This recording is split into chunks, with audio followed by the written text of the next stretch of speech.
पुणे शहरातील गुन्हेगारी आणि मुलींवर अत्याचार होण्याच्या घटनांमध्ये वाढ झाली असून कायदा व सुव्यवस्थेचा प्रश्न निर्माण झालाय।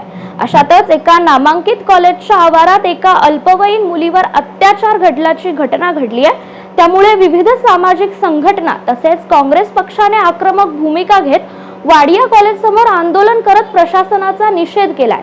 या प्रकरणातील हाय प्रोफाइल आरोपींची नावे जाहीर करा अशी मागणी काँग्रेसच्या महिला पदाधिकाऱ्यांनी केली आहे।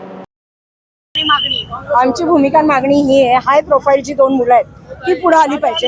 हे सगळं प्रकरण दाबण्याचा प्रयत्न कोण करतंय त्याची नावं पुढे आली पाहिजेत आणि सानप साहेबांचे लागे बांधे दिसतात। आज मुल्ला मॅडमने आमच्या शहराध्यक्षांचा अपमान केला, आम्हाला जाऊ दिलं नाही।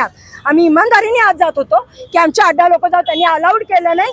याचा अर्थ कुठेतरी पाणी मुरतंय, आमच्या समोर कोणत्या गोष्टी येऊ द्यायचा नाही हा यांचा प्लॅन आहे। कुठेतरी असं वाटतंय का कॉलेजच्या प्रशासनाचं याकडे संपूर्णपणे दुर्लक्ष? 100%। 1.5 महिने झोपले होते का गांजा मारून? यांच्या इथे ड्रग्ज होत आहेत, यांच्या इथे ड्रग्जच्या पार्ट्या होत आहेत। मग शिक्षकांचं काम काय आहे, प्रोफेसरचं प्रिन्सिपलचं काम काय? आज आमच्या बरोबर गुलाबराव गॅममध्ये छोट्या मुलींपासून आम्ही आहोत, सगळ्याजण या नगरसेविका आहेत, या आहेत, सगळ्या वयस्कर महिलांपासून लहान सगळ्या आले। त्याच्यासाठी झालं की आमच्या मुलींची रक्षा आता आम्ही करू, मेरी रक्षा मैं करू।